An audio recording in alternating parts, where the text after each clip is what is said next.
Olá, bom dia a todas e a todos. É um prazer novamente estar convosco e aproveito o espaço para convidá-los mais uma vez para se inscreverem no canal Almas Pretas e ativarem os sininhos das notificações para terem todos os vídeos, lives, programações, os chamados drops ou vídeos curtos à disposição sempre que quiserem ver, rever, comentar, sugerir algum vídeo novo. Também aproveitem e conheçam o projeto Almas Pretas no Facebook, @almaspretas6. Conheçam também no Twitter, @almaspretas, com o A e o P maiúsculo. E também aproveitem e conheçam no Instagram, @almaspretas. 25 de maio, Dia da África. Um dia direcionado ao continente, direcionado à história, à cultura, à tradição do continente. E eu não poderia deixar esta data passar, não poderia deixar de falar o que significa a África. É bom que se diga que nós, negras e negros, não somos, nunca fomos e jamais seremos descendentes de escravos. Nós fomos sim descendentes de pessoas que foram escravizadas, de pessoas que foram sequestradas de seus lugares natais, de pessoas que foram trazidas à força para outros locais do mundo, mas jamais em nossa essência cabe a palavra escravidão. O nosso fundamento, as nossas origens, os nossos conceitos primordiais, básicos, a nossa physis, a nossa natureza, ela não é de um escravo. Pelo contrário, nós formamos parte substancial da existência, do conhecimento e da cultura deste planeta, destas civilizações, desta espécie, a espécie humana. Sem a negritude, nós não teríamos aquilo que temos ao pé de desenvolvimento, ao pé de tecnologia, ao pé de ciência que vemos mundo afora.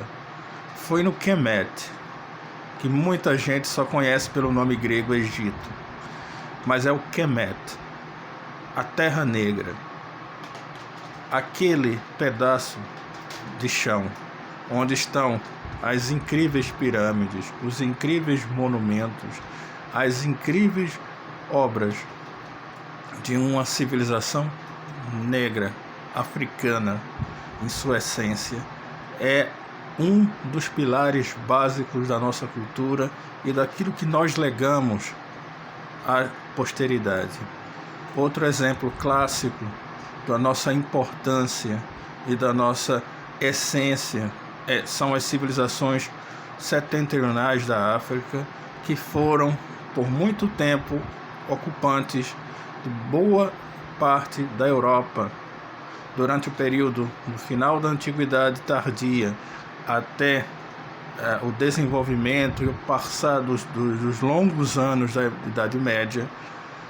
A grande elaboração cultural, linguística, literária que a Europa viveu se deve em quase sua totalidade, para ser apenas um pouco eufêmico, às civilizações oriundas da África, as grandes civilizações como a Almohada, que criaram o esplendor artístico e estético do grande califado da Andaluzia, o Al-Andalus, que premiou a Península Ibérica, ou seja, parte sul de Portugal e grande parte dos reinos que compunham a atual Espanha, como Castela, como os reinos mais ao sul da Espanha.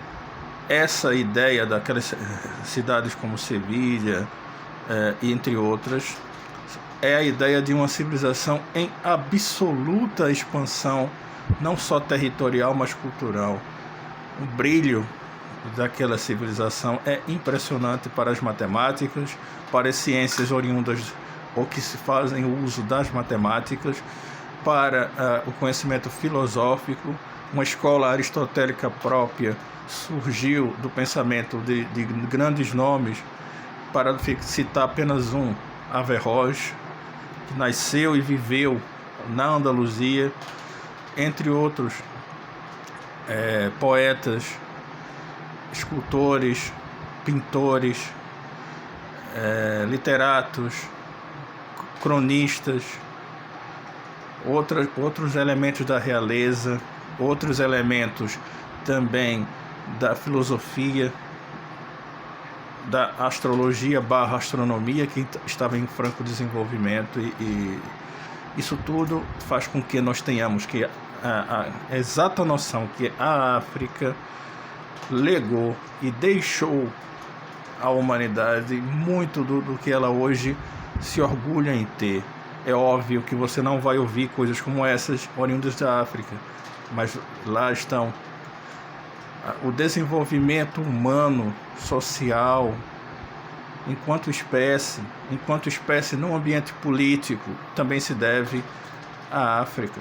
E não só à África do Norte, ao norte do continente, mas também a todas as coisas que aconteciam ao oeste, ao sul, ao leste, ao nordeste, noroeste, centro-oeste, sudeste, sudoeste, toda a região africana, todas as civilizações grandiosas e até desconhecidas civilizações, impérios como o de Mali, o da Etiópia, impérios como o Império Iorubá, impérios e grandes reinos como Congo, Angola, que em algum momento histórico, em algum desenvolvimento histórico, significou bastante para a cultura e para o desenlace dessa cultura ao longo dos séculos.